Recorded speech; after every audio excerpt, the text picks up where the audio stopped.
Houston, we have a problem. It's an F-150 problem. And it's a problem that we have to start solving right now. But it's not the entire truck that's the problem. It's the bed. I can hear the questions already coming in. Colt, I thought aluminum was the way to go. Colt, I thought this truck was the cat's meow, based off of this video right here. And it is, it's pretty good. But there's one big issue with these aluminum-bodied Ford half-tons. And the issue is basically the bed itself, the securements. How exactly are you supposed to strap heavy loads in here? And I know what you're going to say. Strap it. Not a big deal. Problem is, even though Ford rates these guys highly, I believe they're rated at 255 pounds or 300 pounds a piece per corner, dynamically, it doesn't show it. Now, let's be frank, there's not a lot of people that are overstressing a half-ton. Even though the payload is best in class, there's not a lot of guys that are actually using it, let's be real. Everyone who works gets a 3/4 ton to a 1 ton or up. They skip the half-ton altogether. The half-ton's your grocery getter. Your everyman's pickup. And it's a good truck. It's nice and comfortable. But there are stipulations in it, and one of them is that bed. So, when you attach things heavily in the aluminum bed, there's not enough superstructure in those 4 corners to really get a sensible hold on a dynamic load. It leaves you wondering, how can I take advantage of the actual real-life payload that this truck can realistically handle when the bed doesn't quite cut the mustard? The way how I see it, you realistically only have 3 options. Option number 1, sell your truck and get a 3/4 ton or a 1 ton like you should have. If you're using it for 1 ton or 3/4 ton stuff, maybe you should have started with a bigger truck. We're going to skip that one because that one's not fun. Real world scenario, a lot of these guys buy a half-ton or even a 1/4 ton. Ford Ranger, Toyota Tacoma, Dodge Dakota. You guys know what I'm talking about. You end up using more of the truck than you actually thought you were going to. And you quickly realize that the factory system doesn't quite cut it. Number 2, option 2. The sides of this bed, they're not strong. I'm going to put up a picture here, somewhere up on this. This shows a Ford Raptor or an F-150. It had 2 tire mounts suspended on the bed rails alone. Ripped the sides clean down. Zippered your bed sides, your nice aluminum bed sides. They don't rust. That's good. And they barely corrode. But they're not meant for strength. You can't put those little camper mounts on them. Even if you got a 250, a 1 ton, they all share the same aluminum architecture for the sides. Don't trust it. I had some steel in here earlier. You could see this guy flexing. You can do a lot of things. You can add a bed stiffener, but you're losing a little bit of bed space.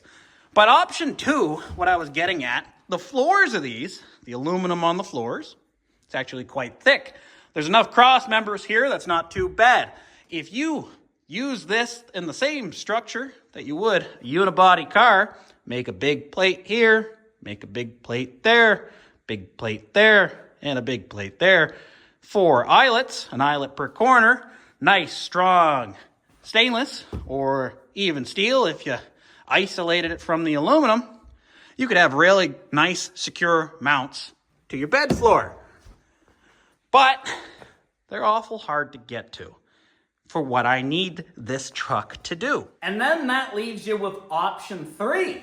Option 3 is getting rid of the bed altogether and usually sacrificing a little bit of payload for a much stronger securement point for larger objects or dynamic loads or whatever you need to do, whatever you need to secure.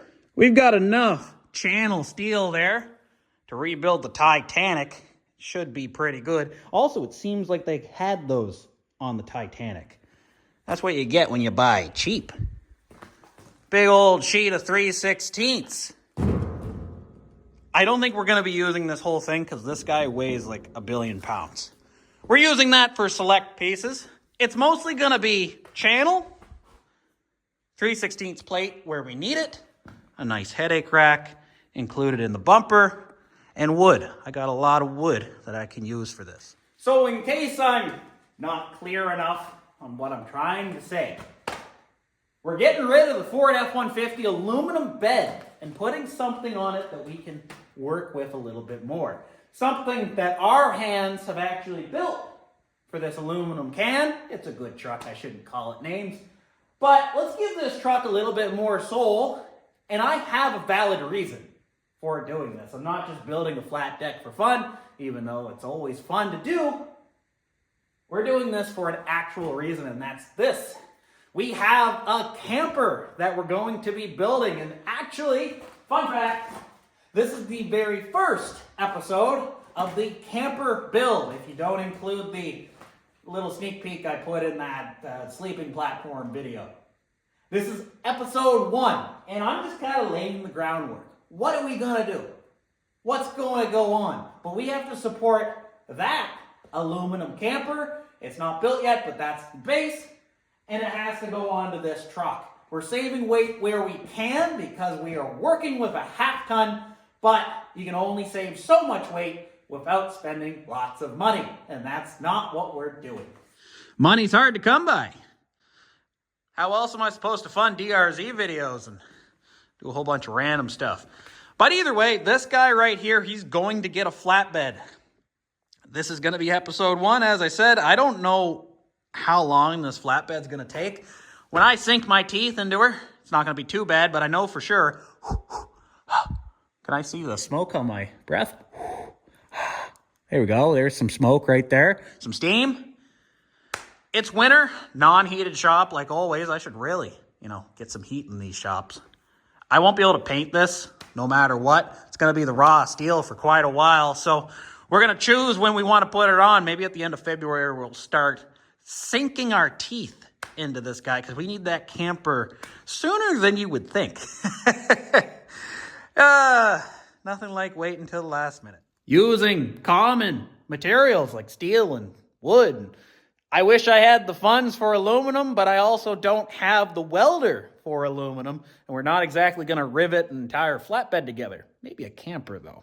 I hope this gets you guys a little excited of what's going to be going down the pipe, and we can have a little bit of homemade stuff on this newer style Ford pickup. Should be pretty sweet. Hopefully we do it tastefully, because it can ruin the truck if we don't. Stay tuned for the flatbed build. Part 2 will be coming out. We just gotta build it. I'll catch you guys in the next one really, really soon. Hey, see ya.